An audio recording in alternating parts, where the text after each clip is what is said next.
And we're broadcasting. Great. So welcome to everyone to the East Bay Community Energy Executive Committee meeting for June 26th. And we'll just start with a roll call for the board members, please. Emeryville? Here. Berkeley? Here. Hayward? Here. Thank you. Alameda County is expected late, and so is Oakland. You have a quorum. Okay, thank you very much. And the next item on the agenda is the closed session, but we're going to do that at the end of the meeting so that we'll have members from Director Kolb and Haggerty be able to join us. So we'll just put that at the end, and we'll jump right into public comments. Did we have anyone registered to make a general public comment today? Yes, today I have two folks signed up. I have Blair Beekman and Alita Dupree. Blair Beekman's hand is already raised.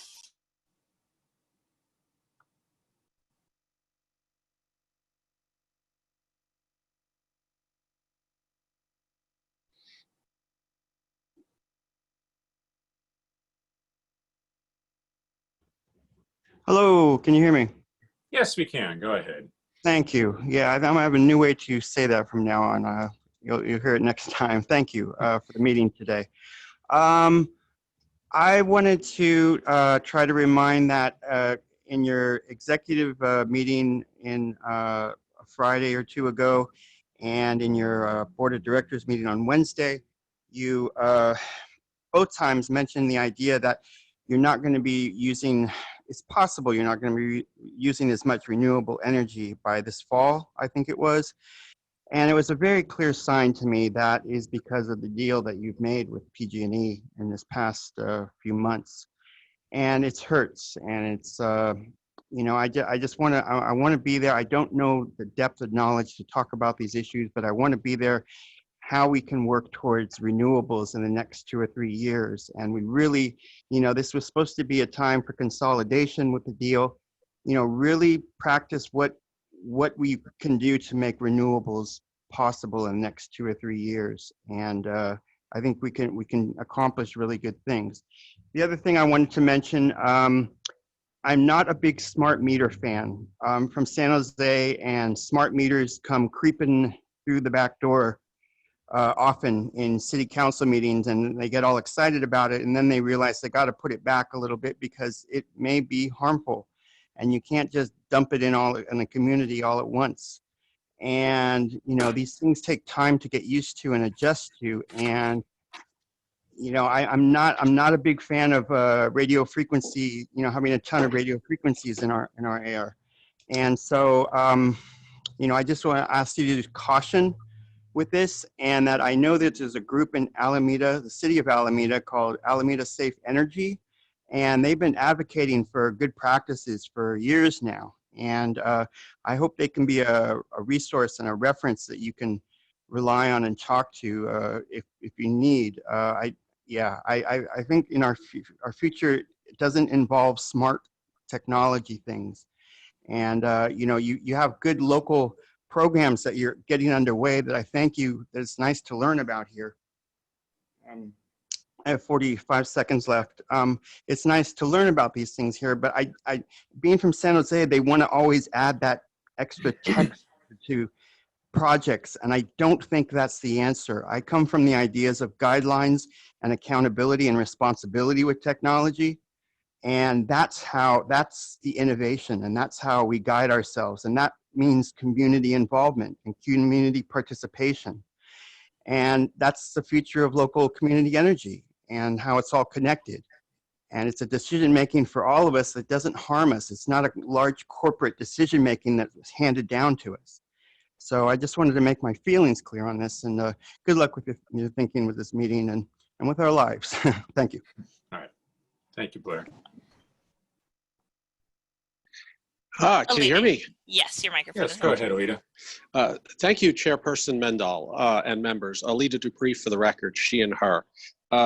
You know, I always look forward to these meetings. I just love a good public meeting. Can't seem to get enough of them. And I know you have a lot on your plate. I was looking at my electric bill. I wish that I could be in Oakland with you, as I usually am at this time of year. COVID-19 is keeping me away. But I'm paying 4 cents a kilowatt hour right now for electricity. And I'm a very heavy user. Last year at my year-round home, I used, and my roommate used about 10,000 kilowatt hours over 12 months. And when you factor in all of the fees and volumetric use and taxes, that averaged to about 8.2 cents over the course of the year. And so I'm excited about the work that you're doing to reduce the costs of generation.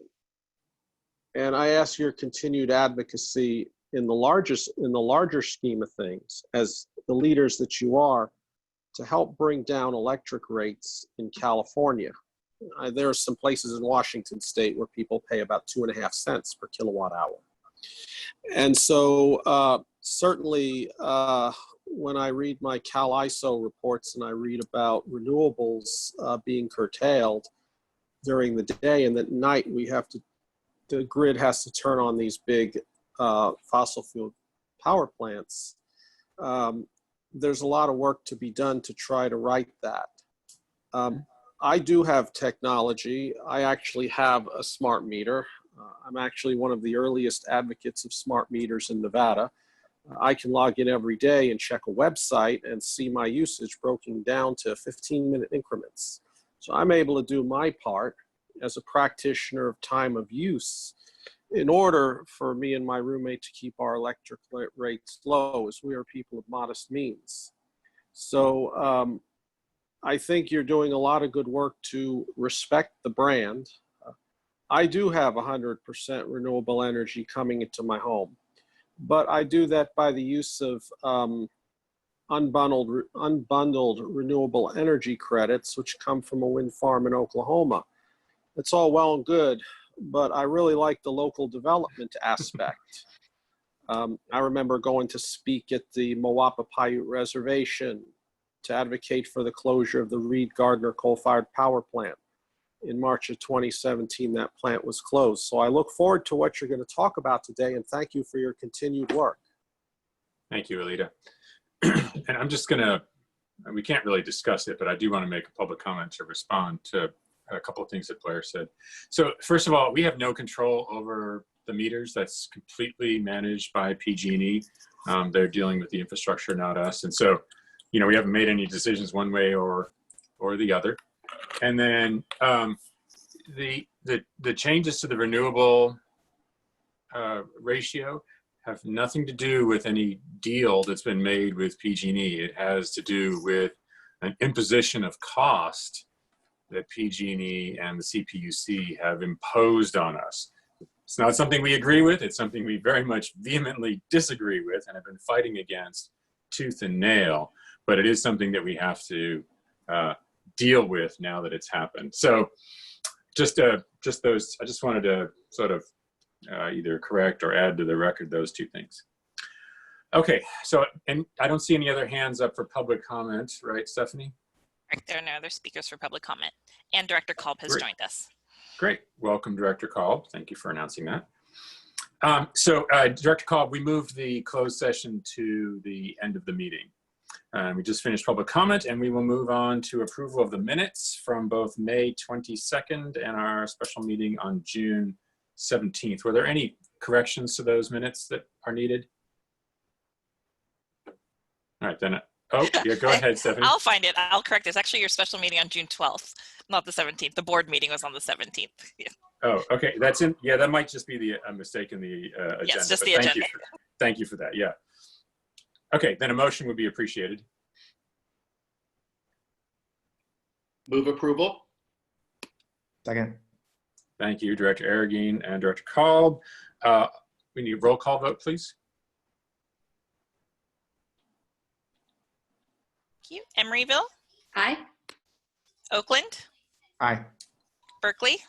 Aye. Hayward? Yes. Thank you. Motion passes. Great, 4-0. And next up is the review of our technology roadmap. This is an informational item, not an action item, and I will turn it over to our CEO for the presentation. Thank you. So the context of this presentation, which I'm going to hand off to Taj from our team and Annie, is we are in the process of evaluating our data management and customer service capabilities. First and foremost, in the context of our SMUD contract. So the current contract with SMUD runs through the end of this year. And so we are evaluating, our options going forward, relating to kind of the whole suite of services. As part of that, though, we wanted to we internally have put together a roadmap for how we want to evolve our capabilities to guide, the scope of a potential contract extension with SMUD. I think it's particularly important, and we won't get to it in great depth in this presentation, but I do want to lay out the context. It's really important as we think about our call center. I think from day one of the big priorities we had around customer service was to have a call center located in Alameda County. I think one of the things that we have learned through our working with SMUD is to be able to have a call center in Alameda County, especially if we want it to be an EBCE centered call center, which, I think is some version of a EBC call center is probably where we want to go. It may be that, we have some customer service representatives who work for EBC, and then we work with a third-party vendor to manage overflow. Call centers are very cyclical, so you don't necessarily want to have staff for the 1 month a year where you have a quadrupling of your calls. You may say we have staff for our baseline, and then we have some overflow partner. But I think one of the things that we're realizing is we have to actually sort of start implementing a whole suite of technology before we go down the path of significantly building out our customer service capabilities. Part of that is our customer relationship management system, so a CRM, and building out a CRM that we can have our CSRs work off of. And then it's also just piecing together all the different facets of the technology stack, from the rates engine to the data transfer between EBC and PG&E, to the validation of that data on our side, to the interactivity with our CRM, that is our system of record where we're managing all of our customer transactions. And then that's where you start to plug in your customer service representatives who are taking calls from customers. And so what we wanted to present here was the roadmap we've developed to get some feedback. This is a roadmap we have also shared with SMUD. And it's this roadmap that is guiding our current negotiations with SMUD around a potential contract extension. And I think what you're going to see here also is a Gantt chart that sort of layers in kind of our timeline from a call center perspective to say, all right, we start evaluating build versus buy. We start developing technology or assessing vendors. We develop all of our training and policies and procedures, and then we actually start testing and we cut over to an EBC call center. So I think that's some of the context. The other reason we wanted to present this today is at our July meeting, we are going to be likely coming forward with a proposal to the board for a contract extension with SMUD, and that will include kind of explicit scope of what we will want SMUD to do. And we'll also speak to how we're building out our customer service capabilities over the term of that contract extension. One final point, in our budget, we did not include incremental hiring of customer service staff.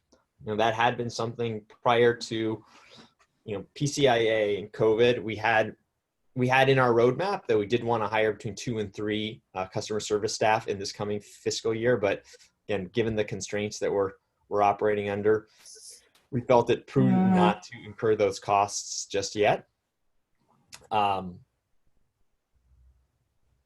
So that will be something that we talk about, kind of the progression likely into the next fiscal year when we start building up those capabilities. I will say we are currently, although evaluating to what degree we have internal resources we can start putting towards customer service. It may be as much as anything about training and building out some internal capacity within our current staff to be able to start interacting with the CRM, interacting with the telephone system, the IVR, and gaining more experience with taking customer calls, so that we can start to build out a plan, a more detailed technology plan and staffing plan for a future call center. So with that, Taj, do you want to take it away? Sure, great. Thanks for your time today. I'm Taj. I manage technology and analytics at EBCE. And just to give you a quick background before we dive into some of the slides, as Nick stated, we are currently, much like other CCAs, we are using a joint service provider, SMUD in this case, to provide for us data management, billing, and call center services. So even though these types of services don't necessarily naturally fit together, it's been the practice so far at CCAs to effectively outsource all of those components to a third-party provider, in particular because they come together when it's time to talk about customer relationship management. So a call center needs to know about customer issues, and a billing system needs to feed into that customer relationship management CRM system in order for the call center operators to answer questions which are primarily about customers' bills or when they enrolled or wanting to opt out. So that's the approach that EBC has taken so far. And as Nick indicated, we are actively negotiating the renewal of a contract with SMUD, and we'll be bringing that to an upcoming board meeting. The advantages of taking on that approach were that, first of all, it enabled us to move very quickly in setting up all the infrastructure necessary for us to be able to roll out within 6 months.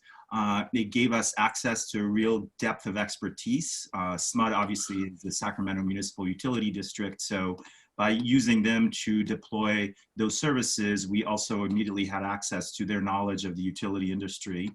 And it also mitigated the risk, right? We could have a depth of staff available to us at SMUD to really look at a lot of the details associated with getting up and going. So there's been quite a lot of opportunity and value in that approach. But over the last couple of years, there's also been some drawbacks and some concerns that we've seen that do relate, obviously, to the call center issue. One of the big issues is that we have very limited control over the roadmap of the applications and products that we're using. We do not hold the licenses to the customer relationship management system. SMUD uses Salesforce, for example, but the licenses are held by SMUD. And we don't really have the ability to define what capabilities we would like the CRM to be able to deploy. So we have a limited scope, which hampers our innovation and our ability to deploy new capabilities or new infrastructure. We also, these services are all integrated and the costs seem high. Now, the big issue there is that it's very hard for us to have a sense of transparency of what the call center component costs versus what the CRM component costs versus what the billing and exception management processes cost. So there's been an issue as well with, the sense that the costs seem high. There's not that much competition in the provision of those services. And even though we've tried, it's been very hard for us to get that transparency on where can we save costs, especially in the current climate. So that's another concern that we've seen. And then the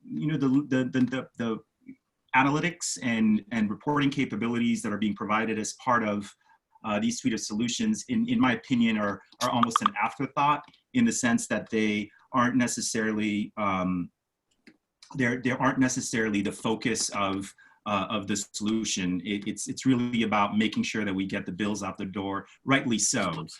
But there's a lot of needs within the organization to report, both internally as well as to our jurisdictions and to third parties.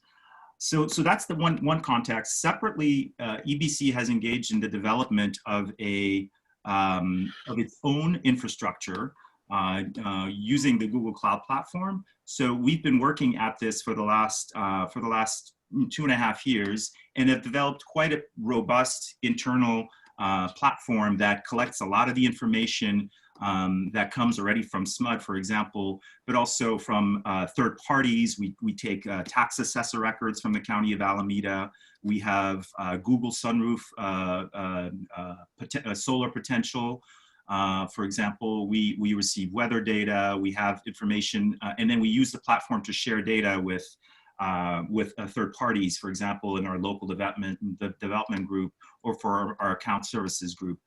So separately, we've also been building this platform, and we've reached a point, given all of this context, that we are now on the verge of starting to deploy some very important and complex programs with our customers, our resilience program, et cetera. And it's very important for us to have a really good, solid customer relationship management system.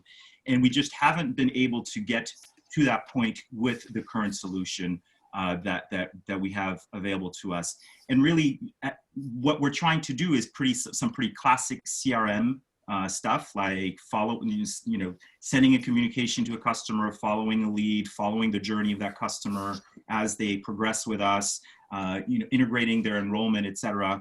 And so there are some pretty specific and classic CRM needs that are arising within the organization. So as a background to all of this, the staff has been evaluating these needs, has been evaluating the current technology that we have, and we're taking an approach where we're going to be taking initiatives in multiple different directions, which is what we'll be talking about in more detail in the presentation.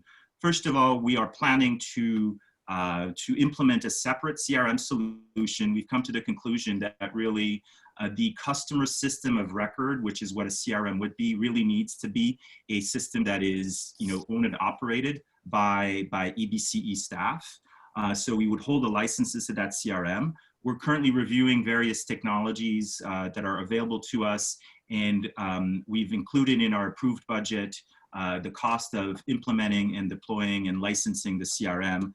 And we'll be hoping to bring a contract for licensing to an upcoming board meeting for a CRM solution. Separately, we've decided, and we are ongoing with these conversations with SMUD, to really strengthen the kind of the data interfaces between the SMUD system, the billing, transactions, et cetera, and this internal warehouse that we've built.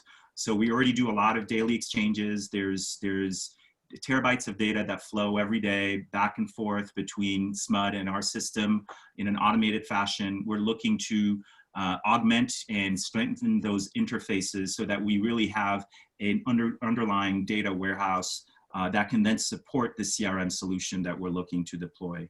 And then finally, look at disaggregating and bringing in-house some of these functions that right now are kind of monolithically being delivered to us.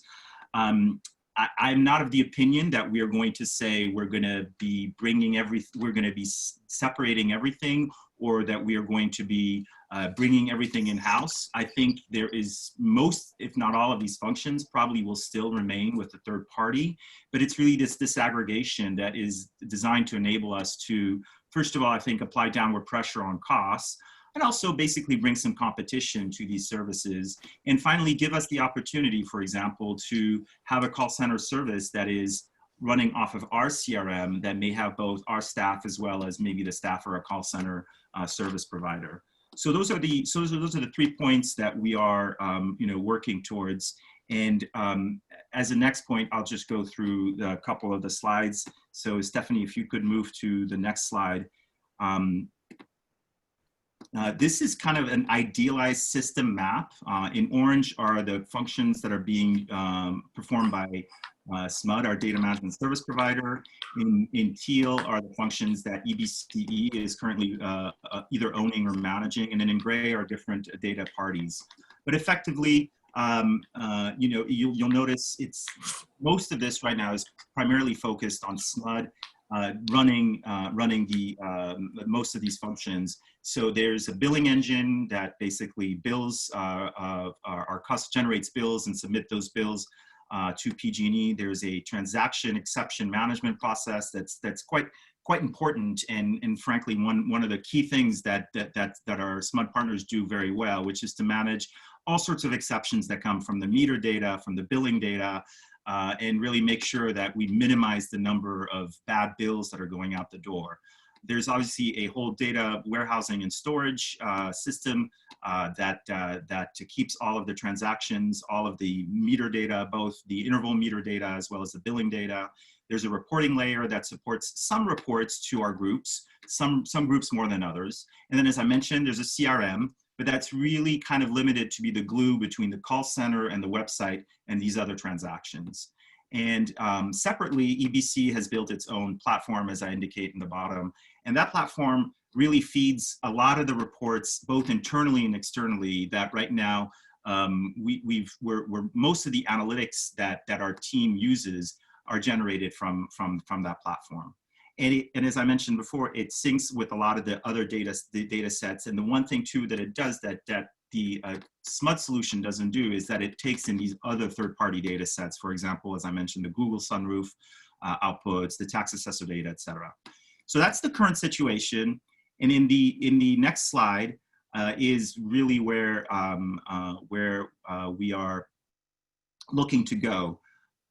So, obviously a little bit more teal, a little less orange, and really the orange right now, I'm just saying it's another provider. Again, we're actively talking to SMUD about extending our contract, and so these are functions that most likely will continue to be handled by SMUD or by especially the billing engine and the transaction. But the idea is to really start to bring the CRM more in-house, to make the data warehouse really more something that is managed by EBCE, and to have EBCE maintain its own reporting layer for dashboards and for and even a front end. And then I've put in mixed colors, the call center and the website.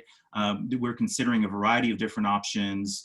Certain call center operators being with a third party, other more, if you will, escalated or large account executives, call center operators would be on EBC staff, or a mix of that nature. But the idea is to really start to help to disaggregate these functions and to have a little bit more control over the technology and the roadmap, and therefore have access to more innovation.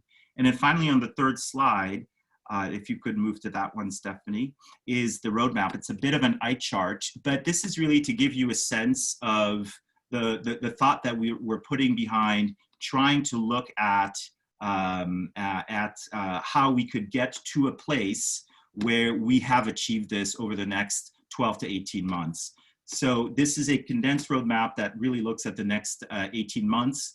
But we're already underway in the top swim lane, which is the CRM.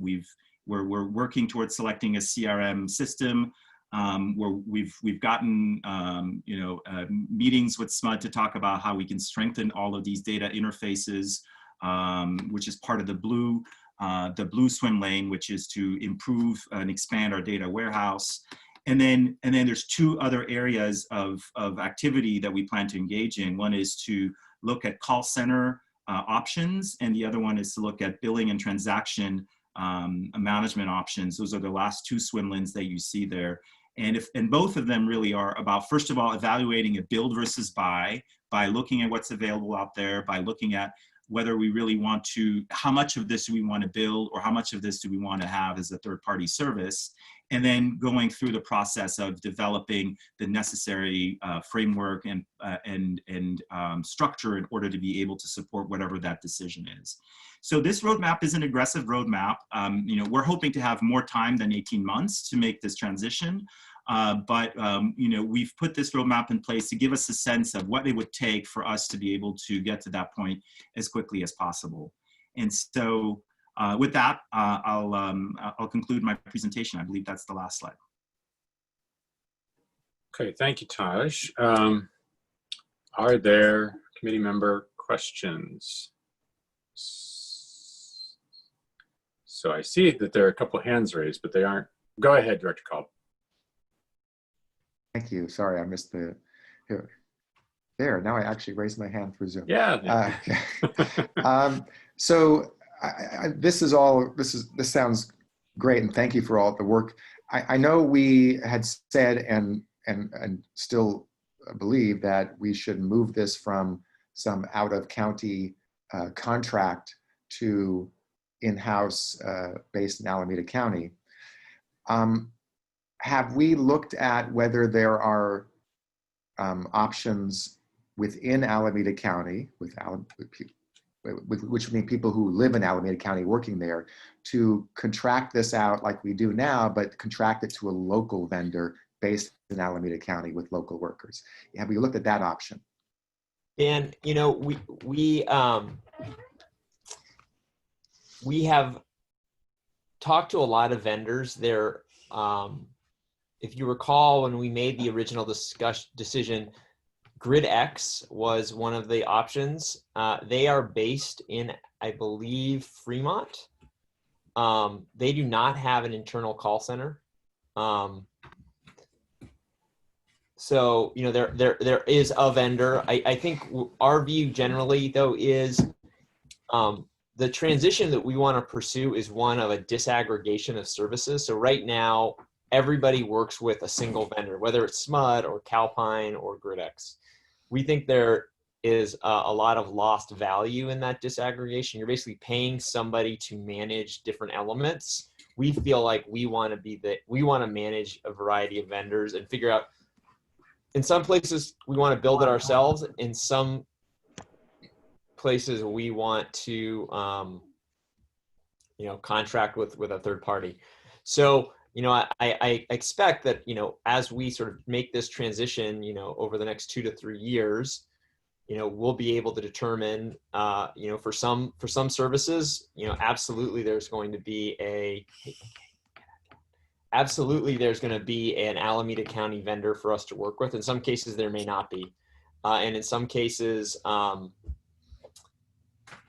if we do it ourselves, then it will necessarily be in Alameda County. Just one note there also is we now serve San Joaquin County, so we now have 2 counties to consider from a service provider standpoint. So that's just an aside. I think our general view is this is going to take some time, though, and so it probably doesn't make sense for us to sort of enter into a short-term contract with a new vendor that's going to take a lot of integration. If anything, we want to do a 1 to 3 year contract with SMUD, and that will give us the time to sort of do the technology implementation on our side to build the capabilities for us to then pursue this disaggregation, at which point we'll be able to. Okay, thank you, appreciate it. Okay, any other committee members want to jump in with questions? Okay, that's it for me. Oh, I'm sorry, Dan. I assumed, I apologize if I cut you off there. So Al, we can't hear you. Okay, can you hear me now? All right, might just be you, Dan. I don't know. Yeah, I hear you, Al. Okay, thanks. So I don't see anybody else raising their hand, so I'm gonna jump in with a couple comments. I want to reinforce Dan's point about the build versus buy within EBCE territory. And I think that when you come back with options, that hopefully you'll have explored all 3 of those, and ideally there will be options in each of those categories that we can choose from. And I think that to your point, Nick, we should be looking not just at Alameda County, but at EBCE territory. I think that's a relatively non-controversial statement, but it seems fair. And going forward, as we add more jurisdictions, it just makes sense. One of the things that I would encourage staff to at least consider as they're choosing software platforms is to think about whether the software solutions that we're choosing are ones that could potentially support other CCAs. Because in the longer run, if we are going to build out an infrastructure, we're going to build out a CRM and all the software and a call center to then be able to turn to other CCAs and offer that as a service to them, seems like something that a path we are likely to go down or want to be able to go down. It's the kind of thing where we could share costs for all of our software systems with other CCAs and partner with them. And so in the long run, I'd like to be able to have that option. And that requires that as you're picking software in the next 18 months or 2 to 3 years, which is probably more realistic, that you're thinking about that and looking for options that could potentially support that. And I don't know what the specifics of that are, and we don't need to get into it, but I guess that's sort of a suggestion or direction for Taj. Yeah, those are my comments. So I'm still not seeing any other hands from committee members, but we do have a couple of folks wanting to make public comments. So why don't we switch to that, Stephanie? And I see Blair and Alita both have their hands up. So. And Alita, your microphone is unmuted. Thank you. Thank Yep, you. Thank you, Chair Mendal and members. Alita Dupree for the record, she and her. This is important. It's complicated. But I do support the general concept. I actually did work in a call center for about 5 years in my past career. And I support the idea of the call center being located in the EBCE territory, because I believe that in the value of call center employees being ideally users of the product that they are conversing about. And electricity has evolved. If you were to ask me when I was 7 years old, where does electricity come from?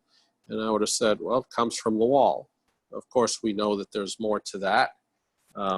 It's like the same thing, 7 years old. You ask me where my food comes from, and I would say, well, it comes from the store. We all know that there's more to that.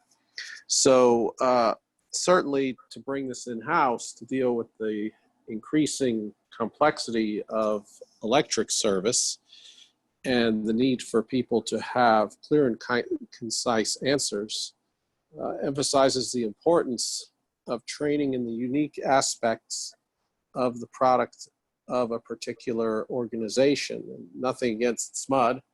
I'm sure they're very good at what they do. I have never bought power from SMUD, but that's just because I've never lived in Sacramento. I have bought power from 4 utilities in my life, 3 investor-owned and 1 public. But it's only in fairly recent years that I've become more aware of the process. I think that anybody who calls their power company wants to have answers from those who are closest to the causes. The only time that I ever call my power company is when the power goes out. And so, especially now when you have 2 sides of the house, delivery and generation, it's really more complex. I've never experienced that because in my life, the 4 utilities that I bought power from and the 2 that I grew up with in my childhood homes, all the service was bundled. So I look forward to seeing a proposal that you bring forth, but certainly EBCE is a brand, and it is best to have, at least at a basic staffing level, personnel that are well versed in the brand that EBC is and to develop the relationships thereof. Thank you. All right. Thank you, Mr. Pree. Mr. Beekman, let's see if we can get you unmuted. Hello, thank you. Can you hear me? Or actually, what I'm going to say, Yes, go ahead. Thank you. What I'm going to learn to say from now on is I will continue to speak. If there's a problem, please speak up. Otherwise, I'll just speak. I'm going to say something like that from now on. For this item, I just wanted to thank yourselves for your work with billing. I think it's my guess, my understanding that you're handling billing questions very, very well and decently at this time. I'm very worried that I'm afraid that like debt principles, you know, it's kind of a survival of the fittest game. And I don't think everyday people, you know, both owners and tenants shouldn't have to play that game. They shouldn't be forced into that game. What's happened with this COVID has been, you know, an elite group has possibly planned, you know, a long-term plan for us. And for owners and tenants, everyday people, to be forced into debt out of their plans, these long-term plans, is just preposterous. It's hurtful. And I know we have to respect what we know is our capitalist process in this country. You know, how do we really have those important negotiations and dialogue to get to the goal that I think most of us are understanding, that owners and tenants aren't guilty at this time and they shouldn't have to bear the costs. I mean, we really have the possibility of people being hurt. And I just want to thank you again for what you're doing with the EBCE with their billing ideas. And I imagine some of that is coming from, say, the city of Berkeley, that has, you know, the mayor there has done a really nice job, I think, in trying to you know, create a non-competitive place, you know, system, so people can feel safe and not, you know, for owners and tenants not to fear each other and wait for, you know, important compromises at the state and national level. And so good luck in those efforts. And for all of us, it can be just a great example for the entire Bay Area, hopefully. And with the ideas of a data collection that you're doing with these projects, I wanted to also quickly remind that the census that's going around right now, it fought for really good civil rights and civil protection ideas. And for yourselves, just to consider what are best practices, what are good data collection practices that speak to civil rights and civil protections. I wish yourselves luck in working with this project. Thank you. All right. Thank you, Mr. Beekman. Nick, I see that your hand is up. Go ahead. Yes, I just wanted to give, actually, Al, to your point about building systems, I did want to give Taj a quick opportunity to just give you a sense of what we already are doing along those lines with Google Cloud Platform. If you're interested, if you'd rather us move to the next item, we certainly can too. I mean, for me, if the answer is yes, we're looking at that, that's sufficient. I don't. Yeah, the answer is yeah. I'm a software engineer. We could geek out for a while, but let's not torture everybody else. So, Al, the answer is absolutely yes. We're very much building the underlying data warehouse, at least with that architecture in mind.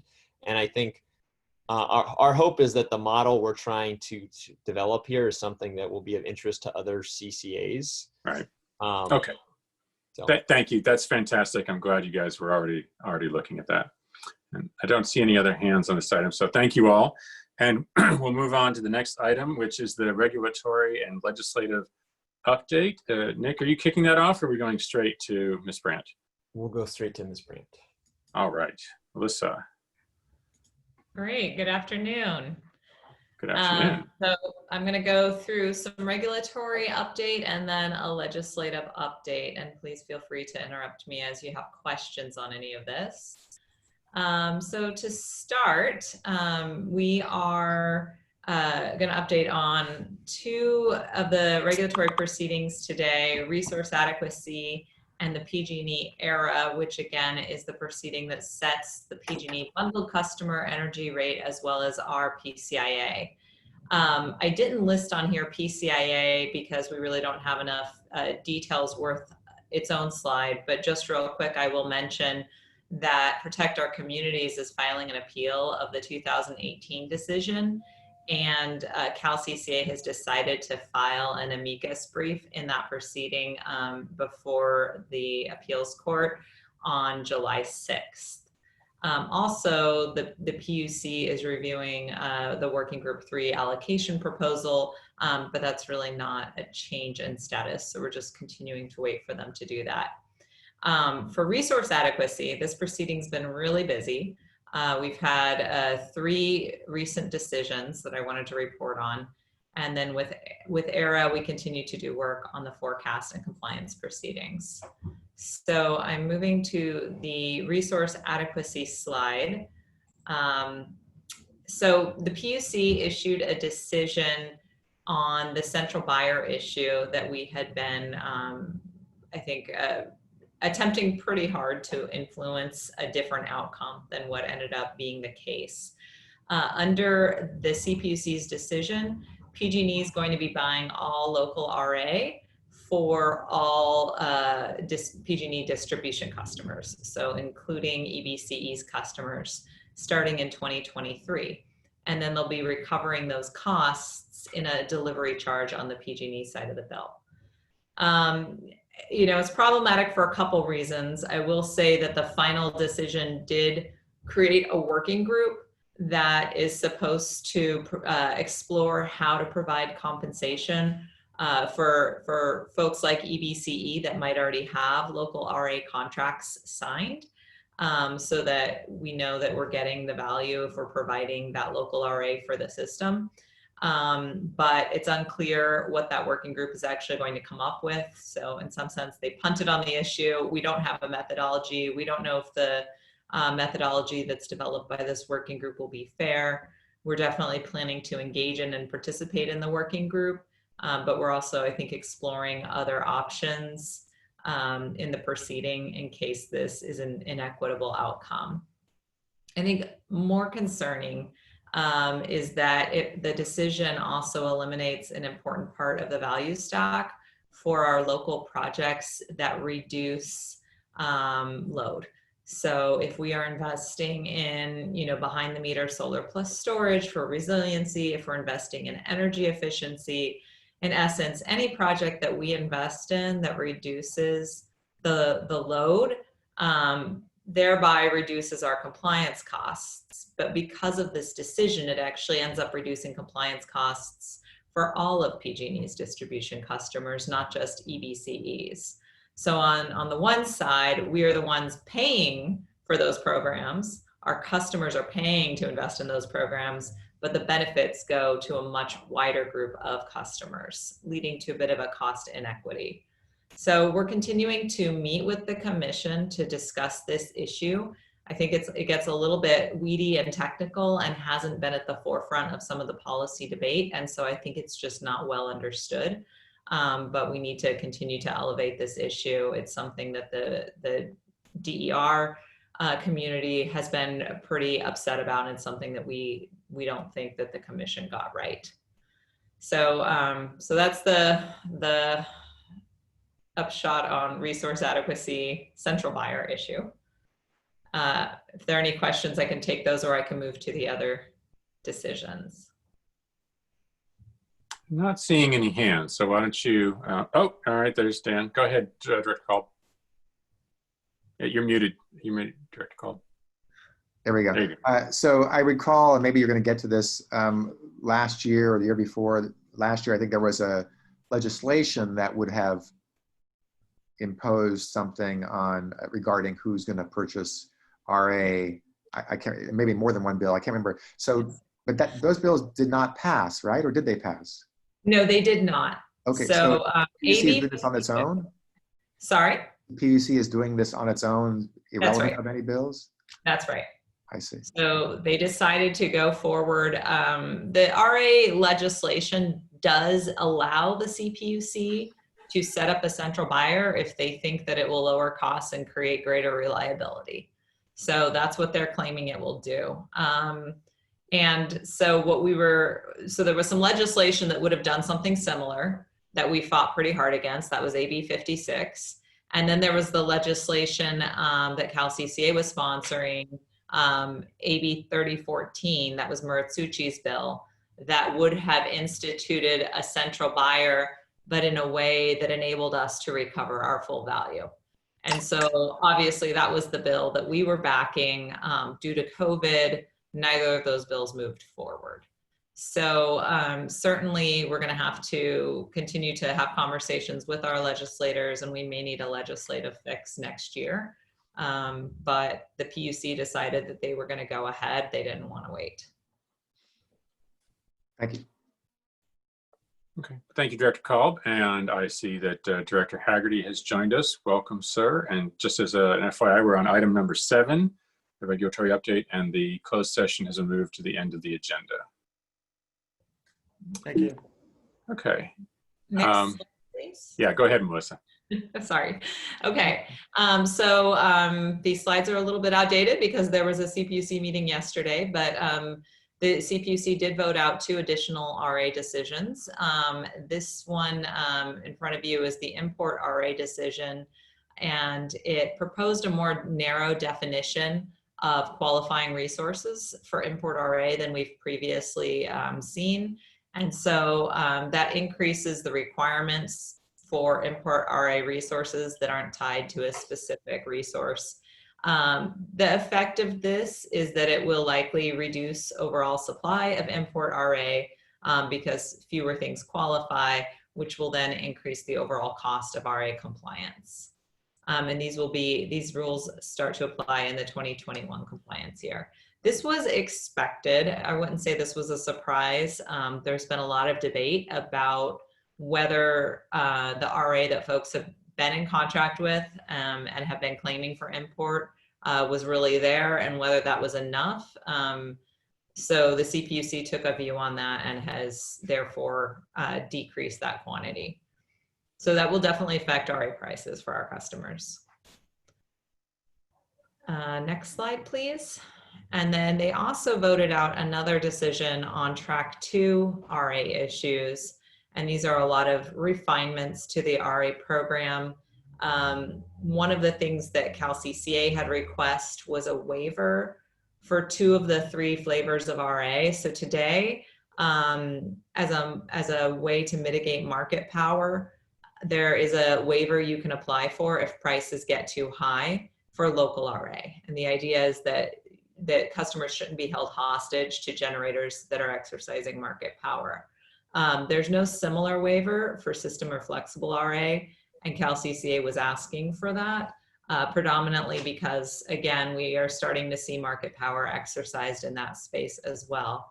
However, at this time, the CPUC's rejected that. It does increase the RA credit for hybrid resources, such as solar plus storage resources. So that's helpful for us, especially since EBCE has invested in those kinds of resources. And then I think the other key thing worth noting, and again, not on this slide because it's a bit outdated, but the PUC did adjust some of the language in the decision in the last minute to say that they will set up a process with the CEC, the Energy Commission, and with the California Independent System Operator to try to determine methodology for giving RA credit for behind the meter solar plus storage type resources. Typically, those resources haven't had their own methodology, and so they've had to use demand response counting rules, which give them a big haircut, which again lowers their value. So to the extent we want to do behind the meter solar plus storage, like what we're doing with our resiliency RFP, this is a helpful direction to finally see the CPUC being willing to take up this issue.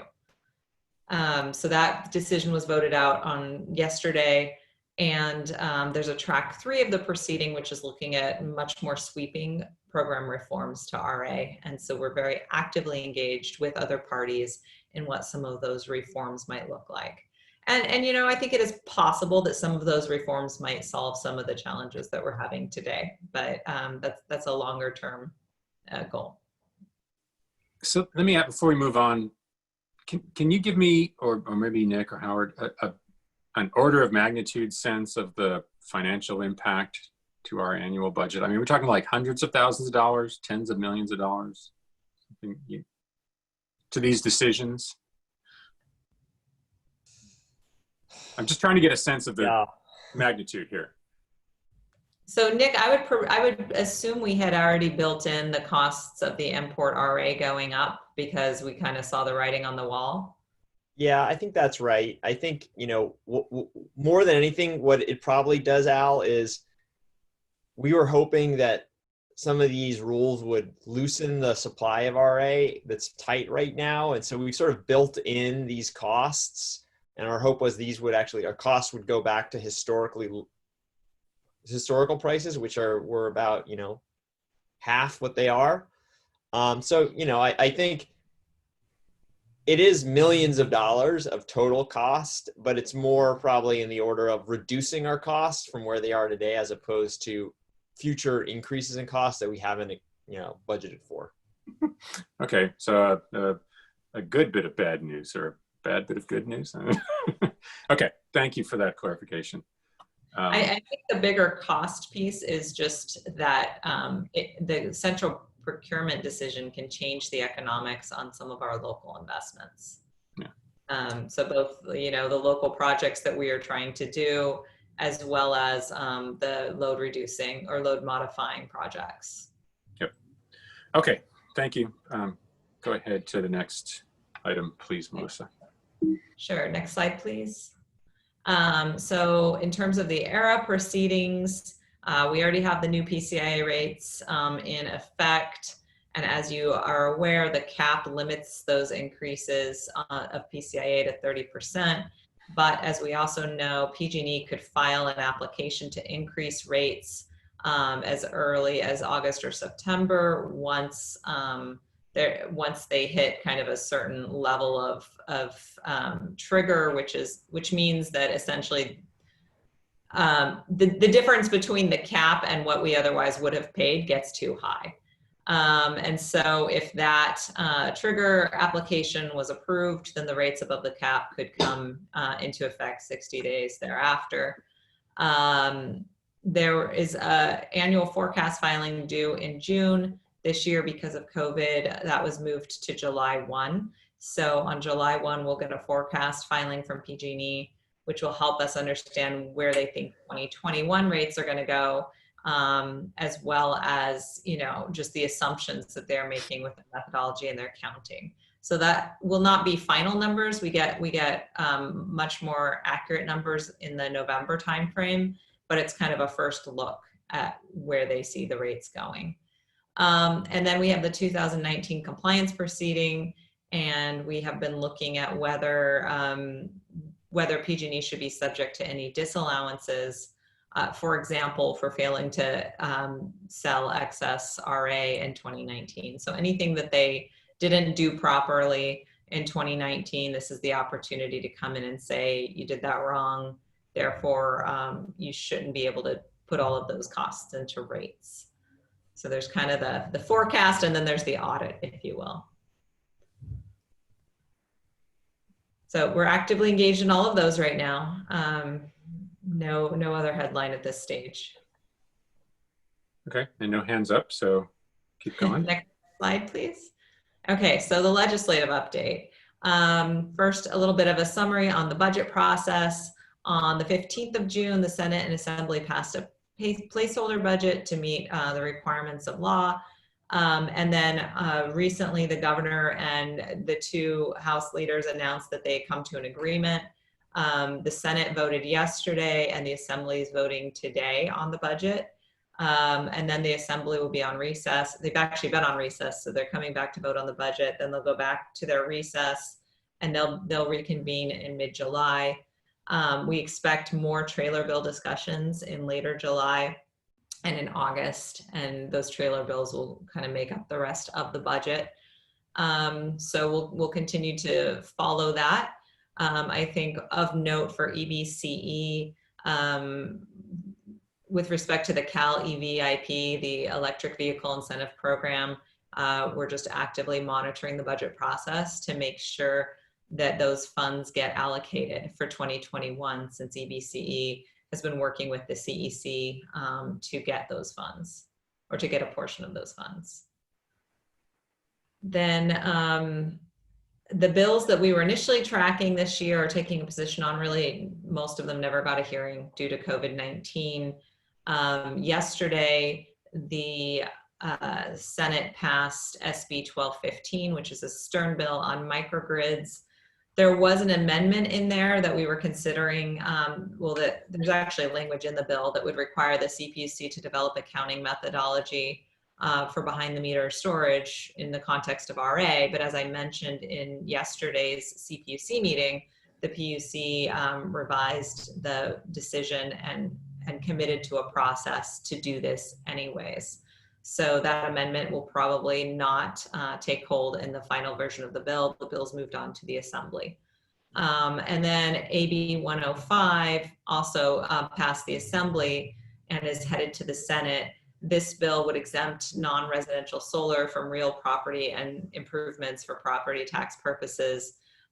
This is kind of a fix for the solar industry, assuming that the split roll proposition gets approved. Next slide, please.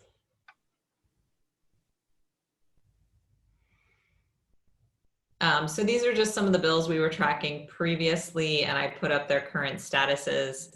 All of these bills are moving forward, and they were either on the Senate floor or being referred to the Assembly committee.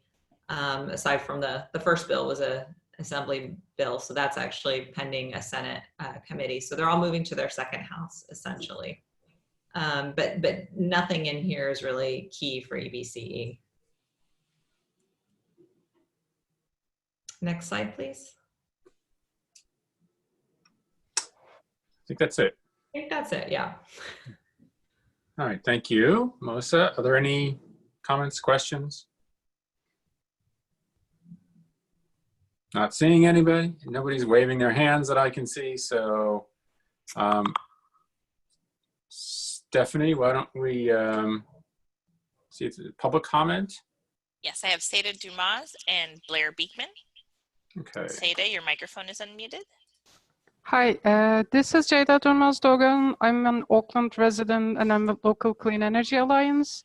We think EBC should support SB 1215 because it's important for allowing local jurisdictions like CCAs to develop community microgrids.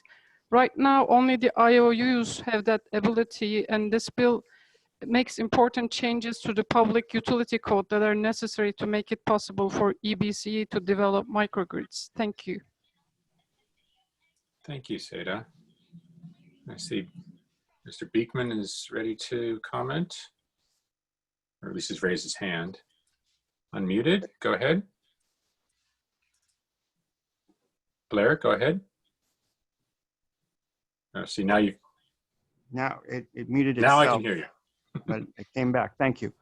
Thank you. I just wanted to quickly offer that it's nice to hear about the microgrid talk. That's community energy talk. And so thank you. That's what I'm learning about. And that's the kind of things I want to learn about and in being here. And you talked about solar power, how it can be used as a backup. I can't quite remember the wording, but that was an important issue this month. You have a solar power backup project in line this month. It's very interesting, and thank you for that. And that fits in with the microgrid talk. And that's important to hear. And thank you. Thank you, Mr. Beekman. Don't see any other folks wanting to speak on this item. So just following up, Melissa, on 1215, forgive me, just trying to keep them straight. You said that there was, we had some concerns about that, but the piece we were concerned about has been removed from the bill, or did I hear that wrong?